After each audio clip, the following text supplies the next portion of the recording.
AIS. Good toolkit. Headlamp. PLB or an EPIRB.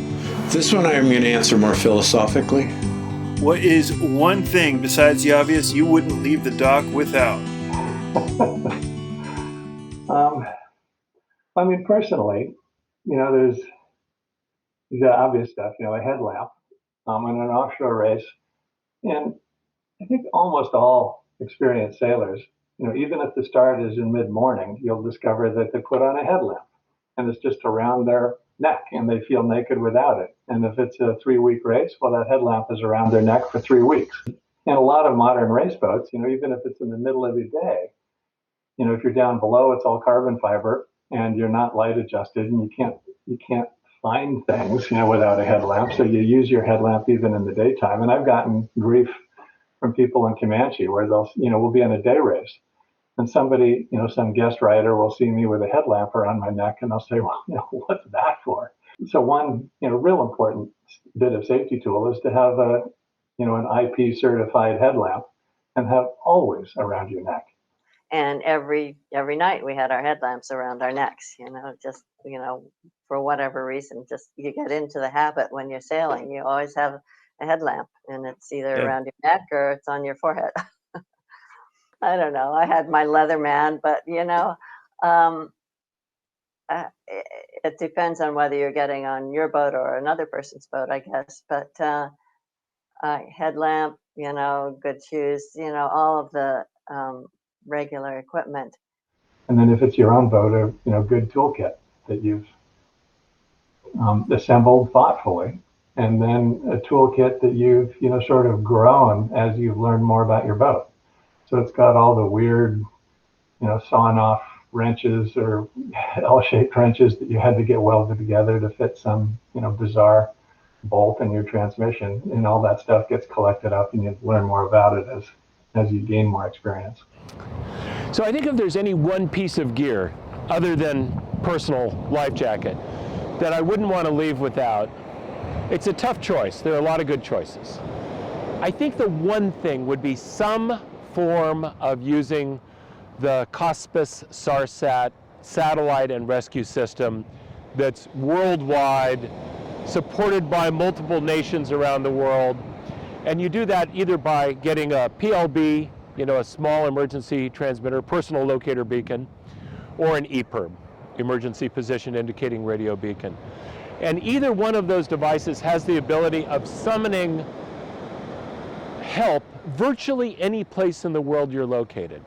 Those are inexpensive, they're rugged, but the only thing that they do is summon emergency help. It's not a general purpose device. You're not going to send text messages. You're not going to do a lot of things. But what you can do is you can get the Coast Guard or the Chilean Navy or a variety of rescue agencies around the world to come to your aid. The other thing that is really versatile is a life sling.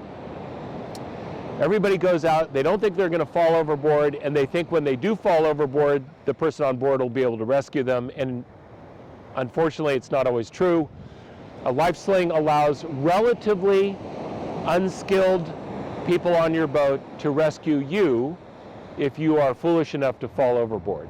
They've saved countless lives, they're inexpensive, the technique isn't that difficult to use, and I think that that's one of those items on virtually any boat 20 feet and above. A life sling's a great thing to take offshore with you. This one I'm going to answer more philosophically. I would expect nothing less. Yes. Well, I would never leave the dock unless I personally felt that I was in capable hands of the person in charge, which could be the captain, could be one of the other crew, but whoever was in charge, and there always should be an identified person in charge aboard a boat. It just is the way things are. If I had confidence in that person, all other else falls in line, because that person I would expect would know his or her boat, would know safety rules, would know sea states, would know navigation, would know the ins and outs of the boat that he or she was sailing, but above all, had that extra ingredient which is known as leadership. I would never go out on a boat with a person who's in charge that I didn't sense had leadership qualities. And that's it. It's not the equipment. It's not the actual boat itself so much as the human factor of being in a small group in a situation which inherently is a dangerous environment. And so you want to have your leader to be someone that you have confidence in. And if you are the leader, make sure that that time that you're out on the boat and you are in charge, that you yourself have the confidence in yourself and you believe that you have the ability to take care of, if you had almost any emergency, that could have, or prevent, better yet, any emergency situation, even though, say, every other person on the crew says, "Oh, come on, you can do it, we can do it," and you say, "No, I've been out here, I've done this. This is the time to head back to the harbor, guys. I can see it on the horizon, or I can feel what's going on, or I'm sensing something is maybe not amiss on the boat. Let's go back. We've had a good sail." As a solo sailor, the one technology that's fairly recent that has absolutely changed things for me is AIS.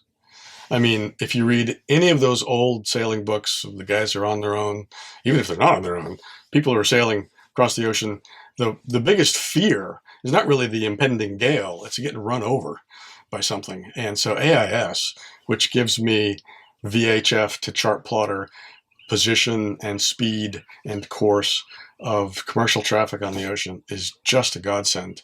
I still only sleep in my 90-minute shifts. I still come on deck and check things out.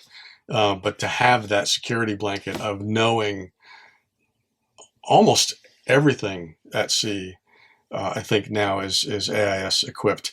Even a lot of the fishing floats you find out in the Pacific in particular, you'll get an AIS hit from them.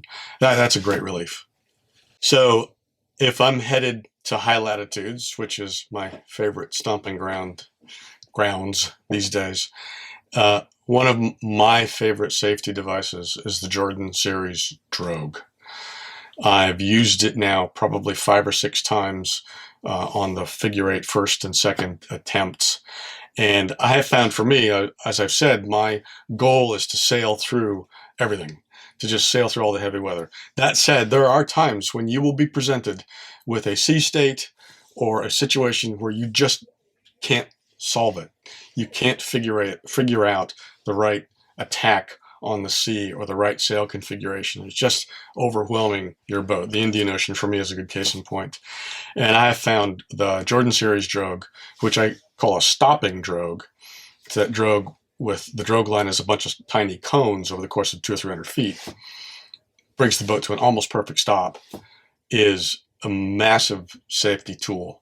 I've used it in anger, as they say, a couple of times. I've used it in situations where the seas are so steep that the drogue is actually pulling the stern of the boat through the wave, keeping it upright and keeping it safe. And I trust that piece of equipment implicitly, with the hope of never ever to use it. But still, it's an amazing piece of kit.